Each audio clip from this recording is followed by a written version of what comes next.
Assalamualaikum warahmatullahi wabarakatuh. Perkenalkan, nama saya Diah Trimustika, NIM 19017008, Prodi Sastra Indonesia, Fakultas Bahasa dan Seni, Universitas Negeri Padang. Di sini saya akan menjelaskan tentang mind mapping periode 1950. Yang pertama adalah sejarah perkembangan kesusastraan. Menurut Mariunus, jika bahasa ada, kesusastraan pun ada. Karena bahasa Indonesia baru lahir saat adanya Sumpah Pemuda pada tahun 1928, maka Umar Yunus berpendapat bahwa kesusastraan Indonesia baru lahir pada tanggal 28 Oktober 1928. Sehingga menurutnya, karya sastra yang terbit sebelum tahun 1928 dianggap bukan digolongkan sebagai hasil sastra Indonesia, melainkan sebagai hasil karya sastra Melayu saja. Menurut Ajip Rosidi, bahasa tidak bisa dijadikan patokan sebagai kapan sastra itu lahir, melainkan dijadikan patokan untuk kesadaran kebangsaan. Sehingga Ajip Rosidi menetapkan lahirnya kesusastraan Indonesia itu pada tahun 1920 atau 1921 atau tahun 1922, yang mana Muhammad Yamin, Sanusi Pane, dan lainnya menegaskan bahwa bahasa Indonesia itu berbeda dengan bahasa Melayu. Sedangkan menurut Ateo, pada tahun 1920, yang mana waktu itu para pemuda Indonesia untuk pertama kali menyatakan perasaan dan ide yang terdapat pada masyarakat tradisional setempat dan menuangkannya dalam bentuk sastra. Dan pada tahun 1926, karena pada tahun ini terbit novel Merari Siregar yang berjudul Azab dan Sengsara. Yang kedua, saya akan menjelaskan sastra majalah.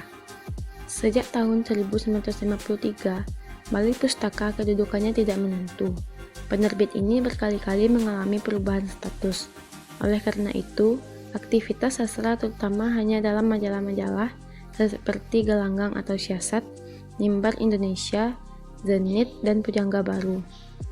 Karangan-karangan yang dapat dimuat pun akhirnya hanya dalam bentuk sajak, cerpen, dan karangan lainnya yang tidak begitu panjang sesuai kebutuhan majalah.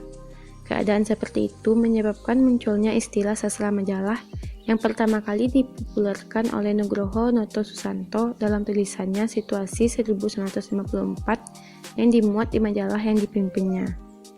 Yang ketiga adalah impase dalam sastra Indonesia.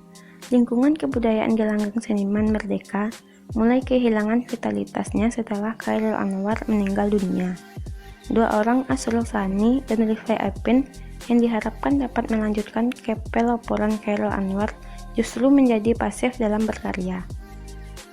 Pada saat itu pula, situasi nasional memburuk. Banyak pemimpin yang mulai kehilangan semangat mengisi kemerdekaan.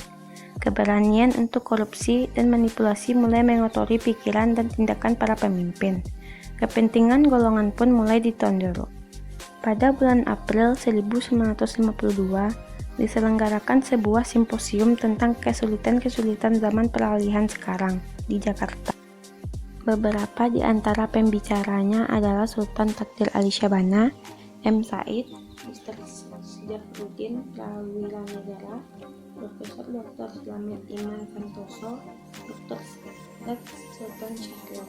Dalam simposium itu dilontarkan istilah krisis akhlak dan krisis ekonomi.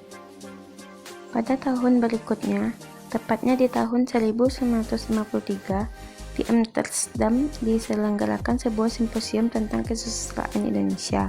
Asrul Sani, Sultan Takdir Ali Syabana, dan Profesor Dr. Wertheim berbicara pada simposium itu. Disinilah untuk pertama kali dibicarakan impase atau kemacetan dan krisis sastra Indonesia sebagai akibat dari gagalnya revolusi Indonesia. Persoalan tentang krisis pun semakin ramai dibicarakan ketika terbit majalah Konfrontasi pada pertengahan tahun 1954. Sujat Moko menulis sebuah esai yang berjudul Mengapa Konfrontasi dan dimuat di majalah tersebut. Nugroho Noto Susanto, S.M. Ardan, dan Bujung Saleh secara tandas menolak penamaan krisis sastra. Bagi mereka, sastra Indonesia sedang hidup dengan subur. Yang keempat, pengarang dan karya sastra pada periode 1950-an. Yang pertama, Pramudia Anantatur, pengarang yang dilahirkan di Blora tanggal 2 Februari 1925 ini mulai mengarang sejak zaman Jepang, dan pada awal masa revolusi telah menerbitkan buku Keranji dan Bekasi Jatuh.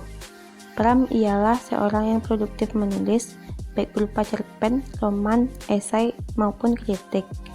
Karya-karyanya yang yaitu Keluarga Gerilya, Percikan Revolusi, Cerita dari Jakarta, Bukan Pasar Malam. Yang kedua, A.A. Nafis. Ali Akbar Nafis, yang lebih dikenal dengan A.A. Nafis, lahir di Padang Panjang 17 November 1924. Karya-karyanya yaitu Robohnya Surau Kami, Hujan Panas, Biang Lala, Kemarau.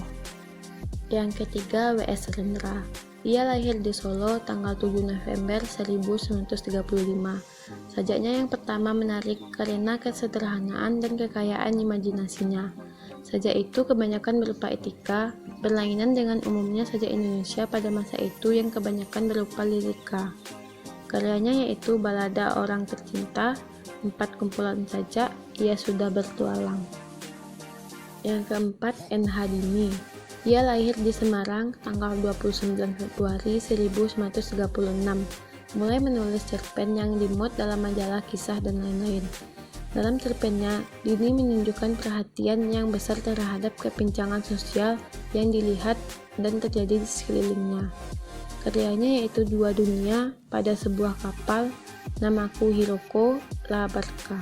Yang kelima, karakteristik karya sastra periode 1950-an.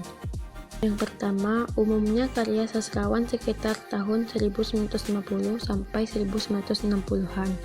Yang kedua, tahun 1950 sampai 1955, sastrawan angkatan 45 juga masih menerbitkan karyanya. Yang ketiga, corak karya cukup beragam karena pengaruh faktor politik atau ideologi partai. Yang keempat, terjadi peristiwa G30 SPKI sehingga sastrawan nekra disingkirkan. Yang kelima, gaya bercerita berkembang dengan berkembangnya puisi, cerita, dan balada. Yang keenam, gaya mantra mulai tampak. Yang ketujuh, gaya ulangan mulai berkembang. Yang kedelapan, gaya puisi liris pada umumnya masih meneruskan karya gaya angkatan 45. Yang kesembilan, gaya slogan dan retorik makin berkembang. Terakhir, perbedaan karya sastra periode 1950-an dengan karya sastra angkatan 45. Pada angkatan 45 yaitu, yang pertama pengaruh unsur sastra asing lebih luas. Yang kedua, bercorak realis dan naturalis, sehingga meninggalkan corak romantis. Yang ketiga, terlihat menonjol individualisnya. Yang ketiga, dinamis. Yang keempat, lebih ekspresif. Yang kelima, terlihat sinisme. Yang keenam, penghematan kata dalam karya. Sedangkan pada periode 1950-an, yaitu pada puisi, yang pertama, gaya epik bercerita berkembang dengan berkembangnya puisi cerita dan balada, dengan gaya yang lebih sederhana. Yang kedua, gaya ulangan mulai berkembang. Yang ketiga, ada gambaran suasana muram karena menggambarkan hidup yang penuh penderitaan.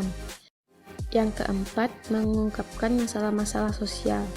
Pada prosa, yang pertama, tidak terdapat sisipan cerita sehingga alurnya padat.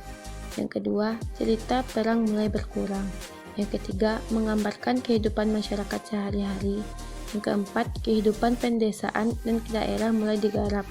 Yang kelima, banyak mengemukakan pertentangan-pertentangan politik. Sekian hasil memapping dari saya tentang periode 1950-an. Apabila ada kata yang salah, mohon dimaafkan. Wassalamualaikum warahmatullahi wabarakatuh.